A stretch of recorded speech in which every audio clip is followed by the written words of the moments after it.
think we're live. Guys, ZDoggMD, welcome to the show. I'm hoping all this technology is working. We're trying to stream to YouTube and Facebook today, which is January 7th, the day after January 6th, a day which we will not forget anytime soon. The amount of insanity going on just when you thought 2020 was doing its thing, 2021 was like, hold my beer, right? Like, really, we thought we were done with this craziness? No. And I think what is going on now in the Capitol and around the country and talking about, today I'm going to talk about the vaccine because I got mine yesterday. And I want to talk about misinformation, conspiracy thinking, social media's effect on that and its algorithms, and tie it all into the chaos we're seeing and how we can transcend it and get to a better place. So for people who have questions about the difference between the Moderna and the Pfizer vaccine, I'm going to talk about that today. I'm going to talk about my own experience with this. I'm going to talk about vaccine shortages and what we ought to do. And I'm going to talk about the conspiracy thinking around vaccines, how it relates to QAnon and the craziness in the Capitol. And I'm going to do it in an alt-middle, transpartisan way, and you're going to like it, damn it. So let's get started, shall we? I've got your comments pulled up here on both YouTube and Facebook. I just want to confirm that YouTube is working. Give me 1 second here. Is it working? We don't know. It is! There we go. All right, everybody's here. Okay, so let's start with this. Yesterday, I was able, finally, I waited my turn for my tier to come up as a healthcare practitioner that isn't right in the hospital this minute, but still sees patients at UNLV and does basically medicine. I'm in a certain tier, and in California, or at least in the area where they're giving out the vaccines here, I met criteria. Now, I was going to wait even longer before getting the vaccine because I did not want to take it from a frontline healthcare worker who's in ICU, who's in ER, who clearly has more patient contact than me.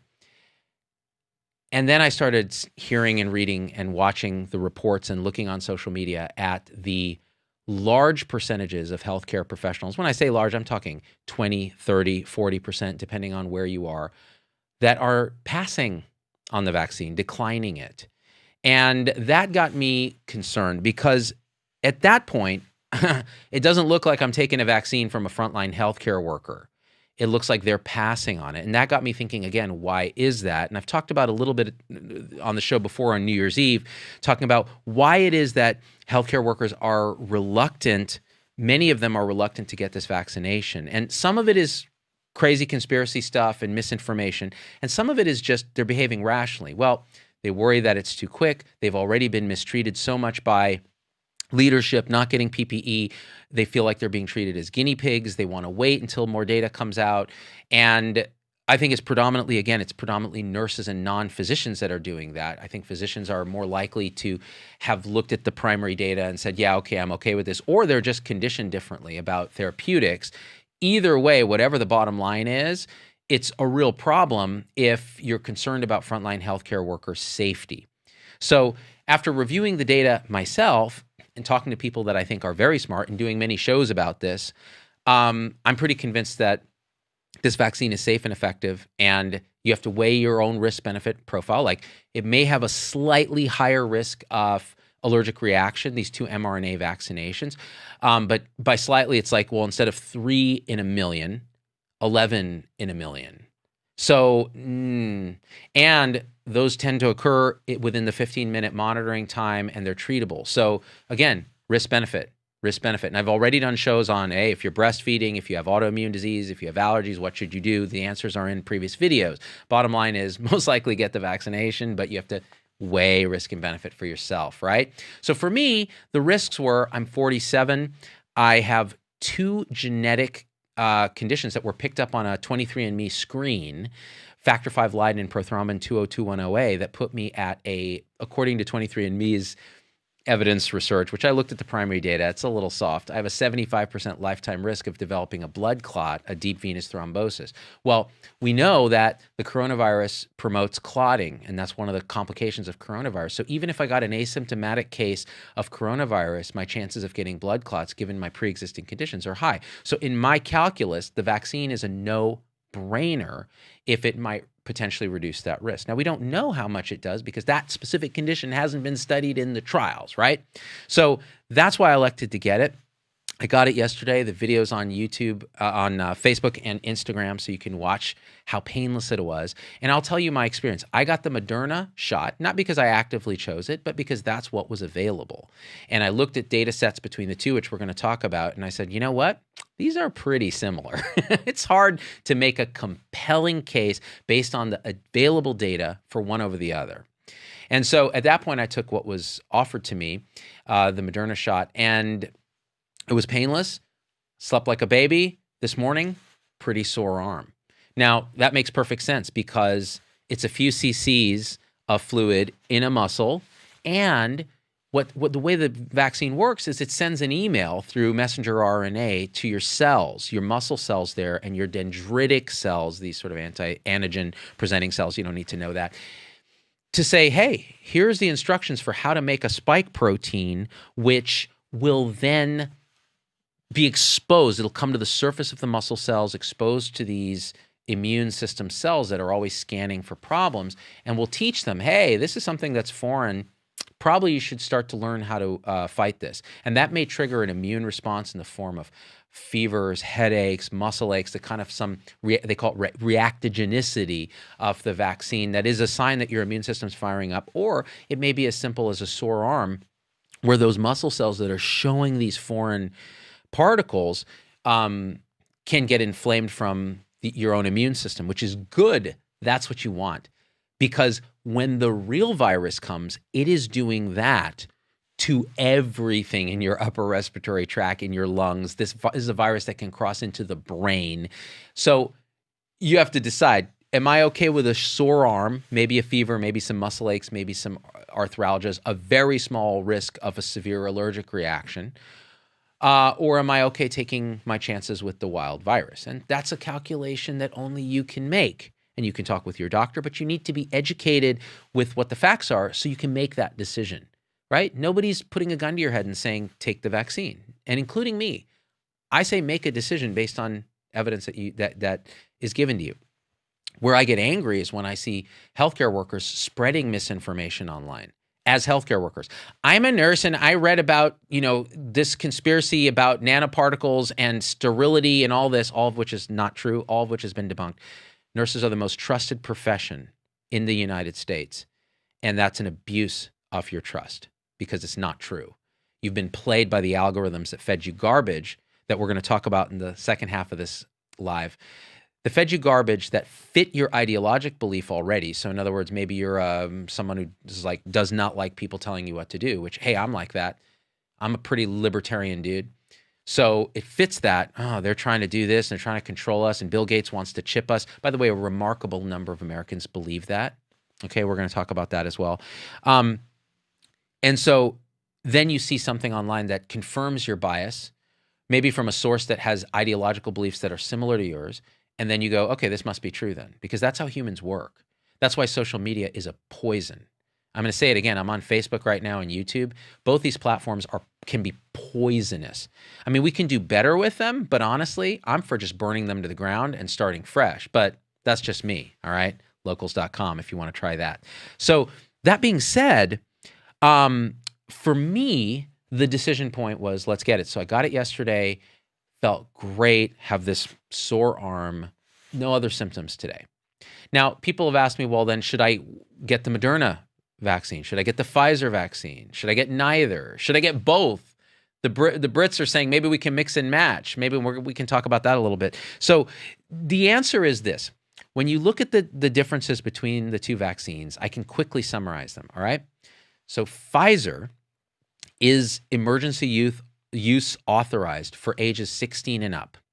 Moderna is authorized emergency use for ages 18 and up. And the reason is, it's not that one is safer than the other in kids. It's that One was studied down to 16 years old, and one wasn't. The Pfizer one was studied down to 16, the Moderna wasn't. Okay, so that's one difference. Is like, obviously, if you're younger than 18, you would need to get the Pfizer one, all right? But above 16, all right, so 2 years. The other difference is how they were sort of funded. So Pfizer was a private entity. It's Pfizer, big pharmaceutical company. They created this thing using, some public research, I'm sure, but internally without direct government money, although they then were guaranteed certain number of doses would be bought and that sort of thing. But they weren't otherwise directly funded by Operation Warp Speed. Moderna, smaller company, worked in partnership with the National Institutes of Health and the National Institute of Allergy and Immunology that Fauci heads, and worked together with them, did get Operation Warp Speed funding, and they're still price gouging on the vaccine. They just won a Martin Shkreli Award from the Lown Institute for doing that, but that's another talk. But they had that sort of public-private partnership. So difference in how they came about. The Moderna trial was about 30,000 people across races, genders, ethnicity, et cetera. The Pfizer was about 38,000 people. The outcomes of both trials and the data set that we have showed 95% efficacy in the Pfizer trial and 94% efficacy in the Moderna trial. Now, this is why that's not as important as you think. It really just takes a couple patients, one way or the other, to change those efficacy numbers. So, a handful might change it from, 92 to 95 or something. And so these differences aren't particularly meaningful. And looking at the subgroups of patients, they were pretty efficacious across a lot of subgroups, right?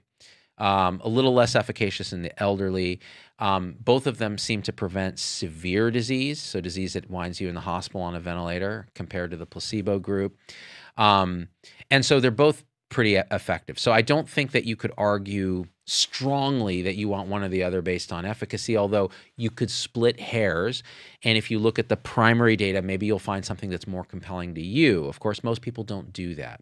So in reality, not a huge difference. In terms of allergies and stuff, it's not clear that there's a vast difference. They both use these lipid nanoparticles. They differ in the exact configuration of the messenger RNA that they're using. So there's very slight differences there, which means, maybe some people react differently to the different vaccines, but we won't really know until we have enough numbers comparing the two groups. So that's another piece of it. Now, the other difference is they're different administration regimens. So the Pfizer is a 30 microgram dose, and the Moderna is a 100 microgram dose. Now, these are micrograms, so they're still tiny amounts, but Moderna needs more vaccine, and the Pfizer is slightly more potent at 30 micrograms. The other difference is Pfizer's is given basically 3 weeks apart, and the Moderna's is given 4 weeks apart. So there's a difference in the spacing and probably how they did the trials. The other thing is, like, maximum efficacy was measured in the Pfizer trial as, I think, a week after the second dose was measured at that 95% efficacy. And in the Moderna trial, it was 2 weeks after the second dose. Now, again, does that make a difference? Because if you had measured them right away, they didn't do that, so we don't know, right? So I'm not sure it makes a huge difference, but that's the data that you can then say, okay, these are the differences between the vaccines. So that's really Moderna versus Pfizer, right? And that's the rationale for why I chose to get the vaccination. My own projection is that if a lot of healthcare workers were to get it, it would be a good idea. But in the absence of that, if they decide they're not going to do it, it's interesting to me that a lot of the same people that were really loud about how horrible they were treated, which is all true, with masks and the indentations and the lack of PPE, some of those people are the same people that are loud about not taking this vaccine. And I think it's partially because they've been poisoned by the politicization of vaccination, the crazy polarization in the country, misinformation online, mistrust. It's just like communities of color that are 43% of African Americans say they'd take the vaccine. That tells you about the mistrust in that community that, hey, if we're being honest, it's pretty well earned. how people of color have been treated by the medical establishment. Now, you could argue that it's changing and all that, and that's fine. And again, I'm no woke lord. Like, the whole woke culture thing bothers me. I'm not a big, I'm not the kind of guy who's going to take a knee for anything. But I think it's very hard to deny that there are big disparities, right? And so instead of judging people and saying, oh, you're not taking the vaccine, go, okay, why is it? What's going on? And how can we talk about it in a way that makes you comfortable with what you know, and now you're making a decision based on knowledge instead of just pure fear, emotion, misinformation, history, whatever it is. Because we're talking about saving lives now. That's the thing. It's about harm reduction. It's about bringing people together and saying, here's the information, which brings me to the next part of this conversation. And I'm just confirming that we're still streaming here. Thanks to everybody who's sending stars on Facebook and supporting the show. Will Fauci profit any from the Moderna vaccine, Liz Windsor? I don't think so. He's a government official. Unless he's invested directly in Moderna, which I don't know about, I don't think so. And it's good. Listen, it's not wrong to ask, where is the money in all this? It really isn't, because it can introduce bias.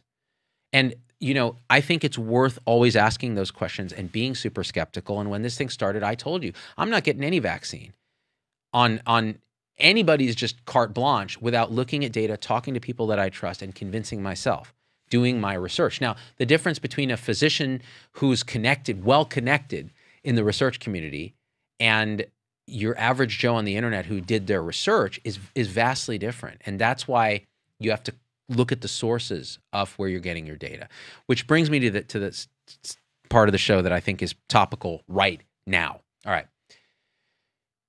What we saw in the nation's capital yesterday was absolutely disgusting. And I'm going to editorialize for a second, because you guys know, like, I don't really care. Trump, Biden, I think they're both jackasses. I just don't care. I'm somewhere in the alt middle, which doesn't mean I'm a centrist.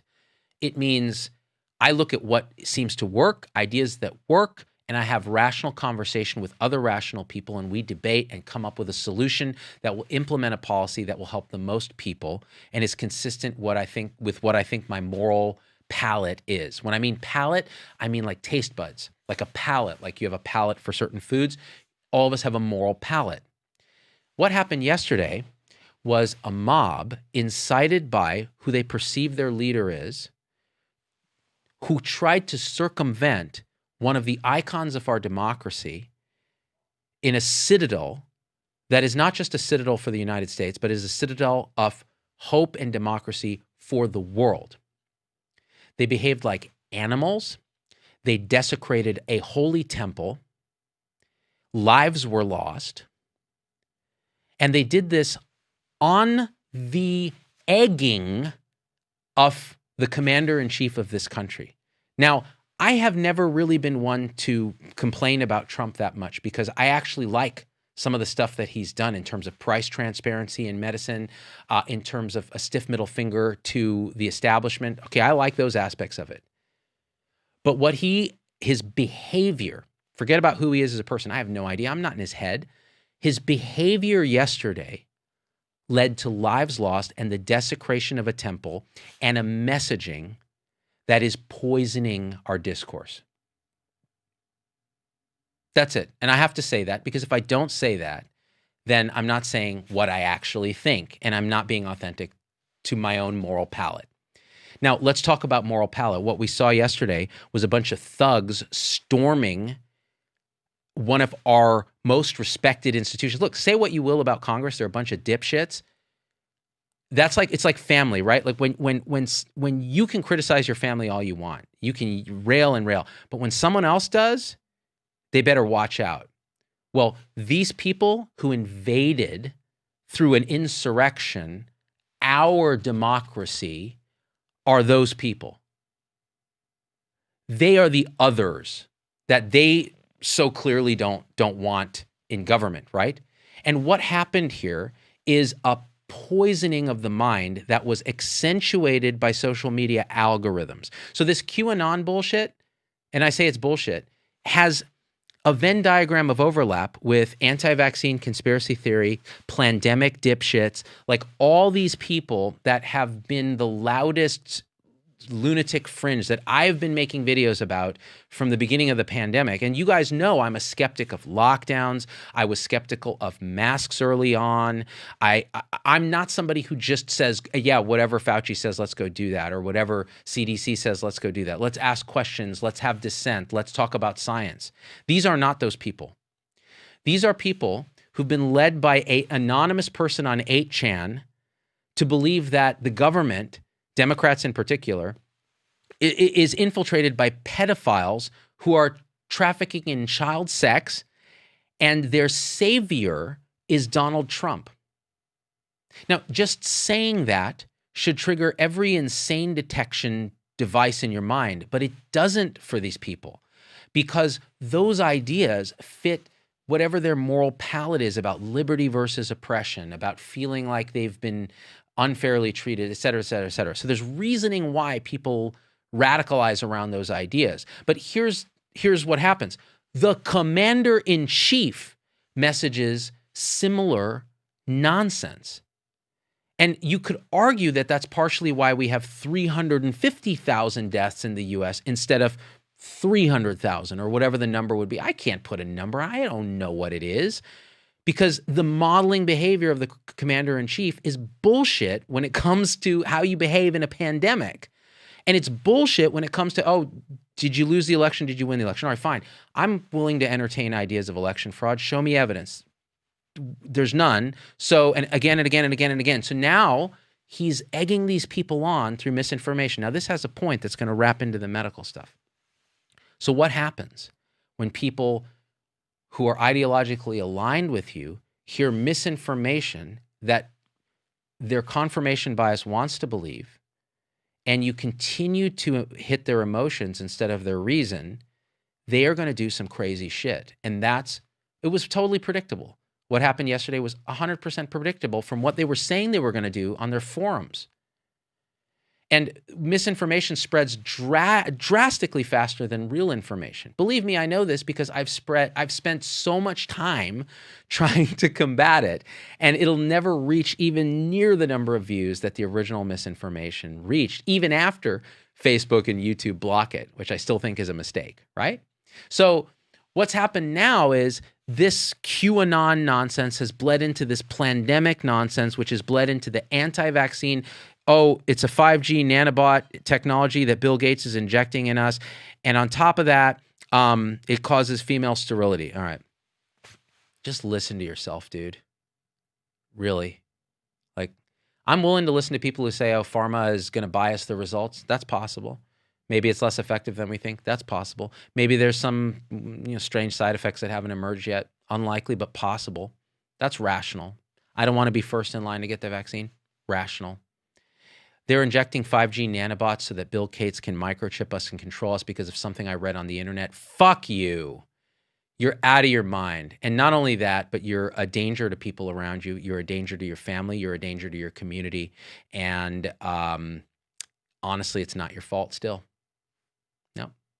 It's the algorithms that weaponize misinformation, and it's leaders who exploit it. And honestly, they exist in both parties. It's the same thing. The left will prey on emotions to generate a woke culture and cancel culture and the kind of bullshit outrage that's, infected college campuses and free speech censorship. And the reason that platforms like Locals exist is to counter that. When the big tech companies can shut down your speech, right? And they can shut down Trump's speech. They can shut down my speech. It's a disease that's infested our country, and it wasn't intentional. Honestly, you can't blame anybody, right? But you do have to hold people accountable.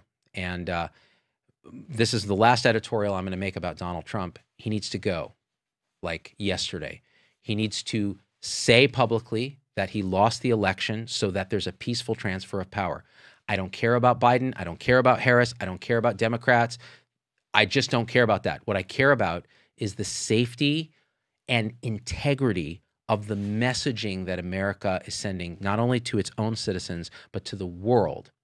And that's what we have here in America. We are the shining city on the hill. And to see this happen in my lifetime, I was in the car with my girls, bringing them from our house to the studio here to do this show. And I was listening to the radio news, different channels, because I don't like the political bias of one or the other. Like if I listen to NPR too much, I'm just like, oh my God. If I listen to whatever AM, talk radio, I'm like, oh my God. So trying to find truth is picking and choosing from bits and trying to form an analysis that's transpartisan and accounts for your own bias. I started getting so angry, I started shouting at the radio, which again is a bad sign. And I told my daughters, I said, listen, you guys never grew up. You're not 47 like me. You didn't grow up in a country that you assumed was exceptional. You didn't grow up in a country that your parents came to with nothing in their pocket from India, did a second residency, came to this country because they believed in what it stood for. They believed in democracy. They believed in rule of law. They believed that a president is elected. They believe that wisdom and the pursuit of happiness are the rights that we have. And I told them, I said, what we see today is so hurtful to those of us who believe in that dream. And it's coming back. We're going to take it back. That's a fact. This nightmare, national nightmare, will be over. But, and this is the strongest I've spoken about this because I haven't felt this way as strongly until yesterday's events. This is the final tipping point, and I think it is for many. And there are many, people that, really that, again, 70 odd million people voted for Donald Trump, not so much for the man, but for this idea that they are so disillusioned with what they see is happening in celebrities going and making their dipshit political statements that they have who cares what a celebrity thinks? This suppression of free speech, cancel culture, this woke overlords where you can't even have discussions about stuff without being shut down as a racist or something. It's insanity. And so there's a righteous anger against that. And they saw in Donald Trump somebody who just said whatever he thought and never got canceled, right? There's something to that. What I saw yesterday, none of that matters. None of that matters. This is an affront. And let me get back to the moral palate thing.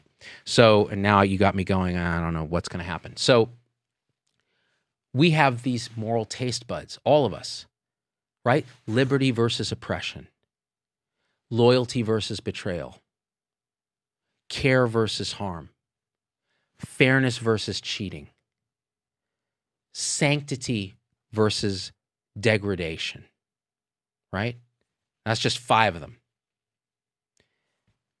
And those are the big 5. Yesterday, and every human has all of them, but some value more than others. Like people who are more liberal on the political spectrum value care versus harm and fairness versus cheating more. Conservatives tend to value the loyalty versus betrayal, the sanctity versus degradation, the liberty versus oppression more. And so what you saw was the mob yesterday was a liberty versus oppression mob and a loyalty versus betrayal mob. They are loyal to Donald Trump. And when he opens his fat mouth to talk about inciting an insurrection, more or less, go wild, go to Congress, et cetera. And you guys will say, oh, it's not what he said. And look, that's what they heard. And he knows that. Again, I'm not reading his mind. I made a cognitive error there. I take that back. He acts like he knows that. And so that's what they heard. So liberty versus oppression, these people are holding me down. I have every right to walk into that chamber that I paid taxes for and sit in Pelosi's desk. Sit at the dais, take the lectern, right? That's my money. You won't tell me what to do. This is my house. That's how they felt. And loyalty versus betrayal. Trump says we can do this. We're going to go do this, right? All right. What about the rest of us? Let's talk about sanctity versus degradation. They desecrated a shrine that stands for everything that has been built since 1776, since Americans spilled blood in the war for independence.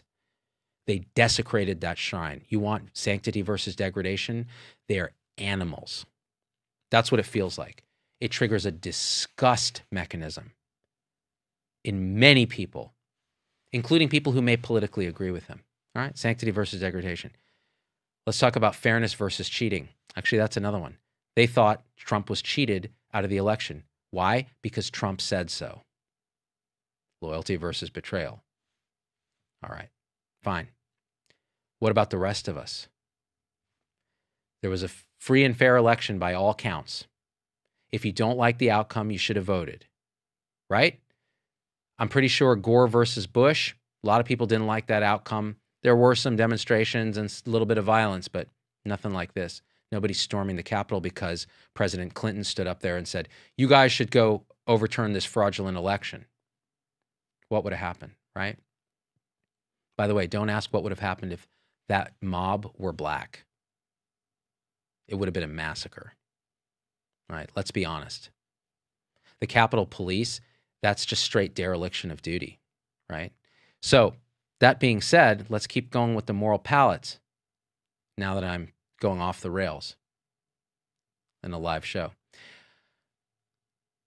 We talked about liberty versus oppression. We talked about fairness versus cheating. The rest of us feel like you don't cheat and take an election. That's banana republic shit. All right? Go run again in 2024. God help us all.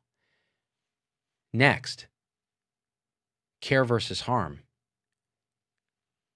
Break into, smash windows in Congress, put the place on lockdown wearing body armor and carrying weapons. How does that affect care versus harm in your moral palette? Right? And again, loyalty versus betrayal. When Americans watch this, they feel betrayed. This is a coup. It's an insurrection. That is instigated by the President of the United States, who many of them helped elect. Talk about betrayal. Does that make sense? So again, this is how we think about the emotional response to current events. And I've shown you my emotional response, right? Now I'm going to dial it back and say, okay, so what does this have to do with any of the medical shit I've been talking about? And this is it. The same polarization, social media algorithms that foment misinformation and the leadership that foments it can spread misinformation about science. And we're seeing it happening with vaccines. So it's one thing, I completely respect you if you're holding off on the vaccine for the reasons I talked about. I wouldn't personally. I didn't make that decision. I made the decision to get it. But it's your decision and you made it with rational thought. But the misinformation is actually harming people that won't be able to know better because they're operating on autopilot. Because when the misinformation dovetails with their existing ideology, it is impossible to resist without training and without a lot of effort. And that's why you can't convince your crazy uncle to get vaccinated. That's why you can't convince your crazy aunt that pandemic isn't a thing, right? And that's why I haven't looked at the comments here, but a lot of the crazy comments, you're gonna fight with each other in the comments, and all that is theater. No one's convinced. That's why the comment section is usually garbage. You know, some people make really good comments, but the idea in the comment section is to outdo the other dimwit. It's theater. It's polarizing. Honestly, I should just shut the comment sections down, but then no one would come. You see how I'm gaming the algorithm just to get my message out there? It's sick. And I'm sick for doing it. And yet, if I don't, I'll get 10 views and my message will not be heard. It's sick. It really is. There are better ways to do it. You know, I actually think what other platforms are doing is good. Yeah, that's what I had to say. Now I'm gonna people who want to tune out, I'm gonna take some comments because I've been rambling enough, and you know, let's see. Oh, by the way, so what's the hope in all this? What's the hope in all this? The hope is These are the growing pains of normal human evolution of our societies. You get the capitalism happening, then the excess of it. Oh, there's a bunch of disparities, et cetera. Okay, then you get the pluralism, the 60s, and the sort of more liberal movement, and then you get the excesses of it. And the excesses are woke culture and the woke overlords and cancel culture and so many pronouns that it hurts my head, and all this stuff. But what transcends, what's the next phase? So when you run up against these downsides, and what this is a regressive piece of our past, these thugs coming up trying to cancel America, basically, that's going to happen. That is a normal part of human progress. What's the next emergent going to be? I talk about it in healthcare as Health 3.0. Transcendent, rehumanized, technology-enabled, but not enslaved like Health 2.0, where we're just paid to do the right thing for patients, and we actually reincorporate mind, body, and spirit. And spirit can be totally secular, or it can be religious. And that is the next emergent. It's also the next emergent of our society, this sort of integral level where we go, yes, and to everything that came before, taking the positive, rejecting the negative. And this example of the negative actually just serves to propel us forward. If we listen, if our leaders listen, and if we have enough introspection to watch our minds and go, this is what's happening. If I watch my mind during this live, I went off the rails a few times. I just opened the gate of emotion, right? And then tried to rein it back in. But I can see it happening. And that takes practice, whether it's meditation or whatever your practice is. That's what I would love for us to learn to do, because that will actually, it sounds new agey and dumb, but that's how we learn to be more human, more connected, more rational, more irrational, more emotional, more loving, and still come out on the right side of each other. So I'm gonna ditch the comments because they're just gonna piss me off right now. I have enough insight to know that. Do me a favor, just share the video, hit like, leave a comment, have your voice heard, think about it. If you want to go deeper, maybe I'll do a live show for my supporters right after this where we go a little deeper. Join our supporter tribes. It's just zdogmd.com/supporters with an S. You can also support our show with a one-time PayPal donation at paypal.me/zdogmd. And you're the people who fund our show. So all the conspiracy theories who are like, pharma's paying him to say this stuff about the vaccines, well, they're not getting a good deal because I say negative stuff too. And no, they don't pay me. You pay me. And if you're a conspiracy theory person, you're paying me through ads just by watching the video. So thank you for allowing me to be in your pocket. All right, guys. I love you guys. We'll get through this. It's fine.